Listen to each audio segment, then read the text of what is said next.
Akala ko dati, kailangan ko muna maging handa bago ako magsimula. Pero natutunan ko, minsan kailangan mo lang magtiwala. Kahit di mo pa naman alam saan ka dadalhin ng desisyon mo. At habang tuloy lang sa bawat hakbang, yung dating takot, naging tapang. Yung dating tanong, naging sagot.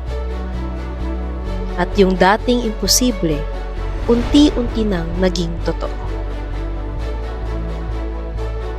Malayo pa, pero grabe. Ang layo ko na rin pala. This is my time, no matter what life throws. I always have the power to change my state of mind. This is my life. This is my life.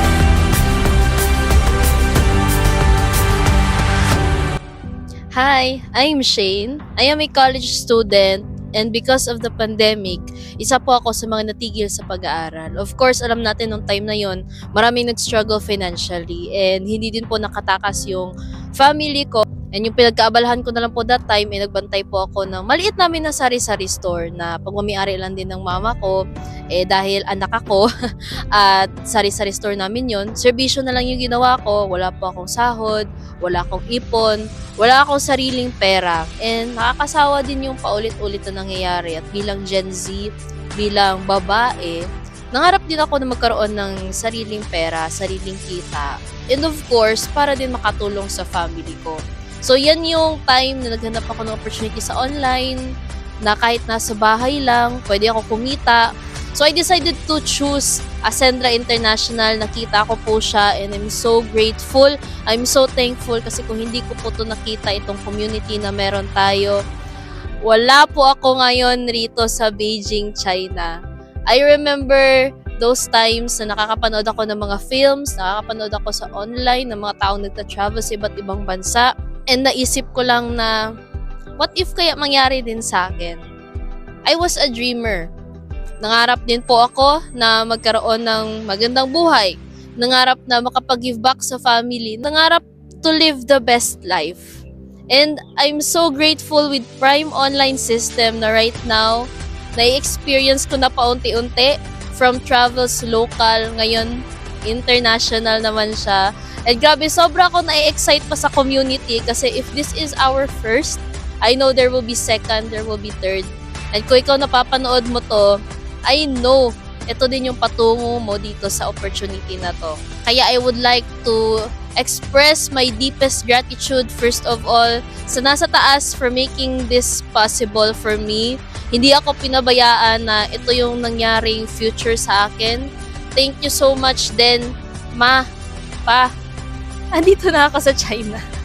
So, I'm so grateful na kung hindi dahil sa inyo, kung hindi dahil sa support nyo, hindi ko may experience yung ganitong buhay na ang iba nangangarap ng ibang bansa para magtrabaho. Pero because of our community, tinutulungan, tinuturuan tayo mangarap mga ibang bansa, hindi para magsilbi ng iba, kundi pagsilbihan tayo. Yun yung pinaka na-experience ko dito right now.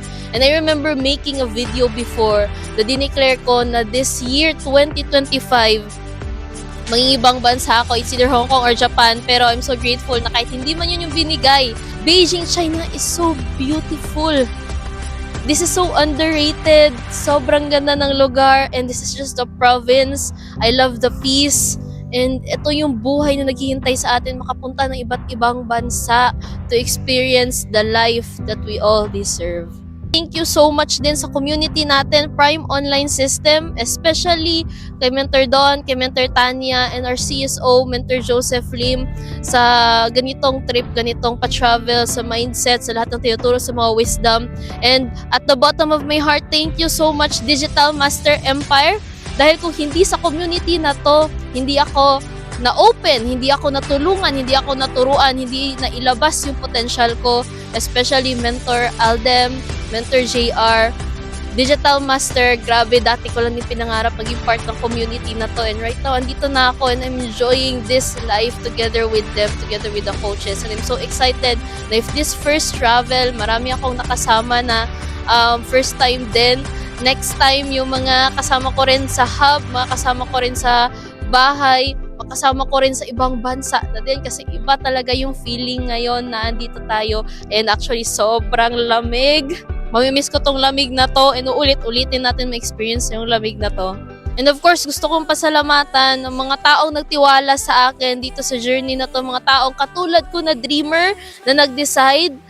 Champions, thank you so much kasi kung hindi dahil sa inyo, wala ako rito, wala ako dito ngayon na nagsisipag para matulungan kayong lahat. And I'm so excited din na next time, 'di ba, makasama ko na rin kayo sa travels ito. Alam niyo na kung sino-sino kayo. And kung ikaw napapanood mo rin ng video na to, I'm so excited na maging part ka rin ng community namin kasi kung ano yung nangyari sa amin, nauna lang kami.